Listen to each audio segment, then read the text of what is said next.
Баршаңызға қайырлы күн достар. Бүгін сіздермен бірге Бекзат. Бүгін мен осындай керемет дастарханыңызды ашып тұратын және де витаминге толы салат, греческий салатты әзірлейтін боламын. Ең алдымен менің каналыма тіркеліп қойды ұмытпаңыздар.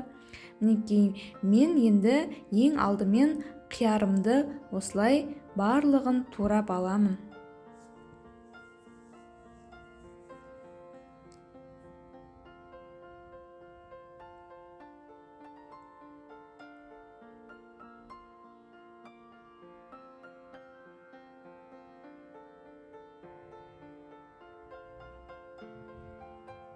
Мінекей қиярымды турап алдым.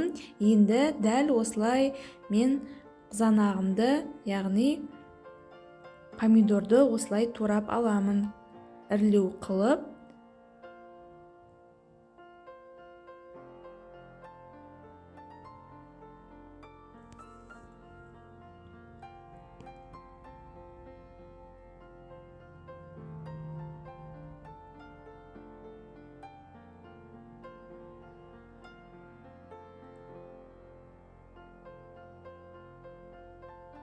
Мінекей помидордың бәрін турап алдым. Енді тәтті болгар бұрышын турайтын боламын. Бұл бұрышты да мен ірілеу қылып тураймын. Мен бір қызыл, бір сары бұрышты турадым. Сіздер өз қалауларыңыз бойынша қолдансаңыздар болады.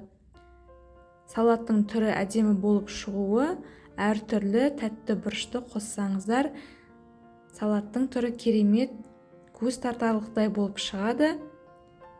Сондықтан барынша осылай әртүрлі қылуға тырыстым.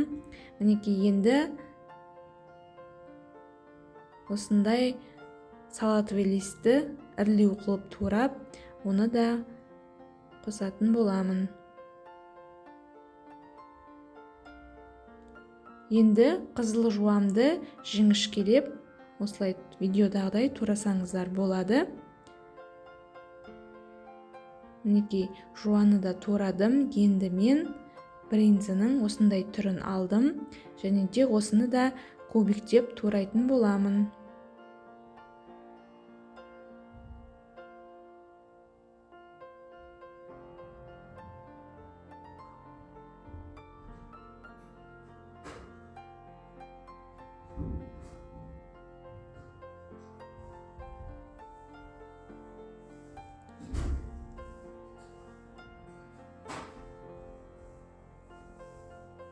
Мінекей бринзаны турап болдым. Енді оливканы осылай ірілеу қылып салсаңыздар болады.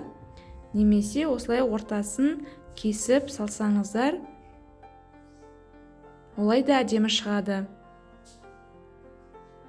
Мінекей менің салатым дайын болды. Енді бетіне тұз сеуіп қалауынша дәміне қарай және де май құйсаңыздар болады. Содан кейін жақсылап араластырып, оны қонақтарыңа немесе үйдегі отбасыларыңызға ұсынуға болады. Мінекей өте керемет салат болып шықты. Менің рецептім сіздерге ұнаса, каналыма тіркеліп қойыңыздар, лайк басып, комментария қалдырып, қоңырауша белгісін басуды ұмытпаңыздар. Сау болыңыздар.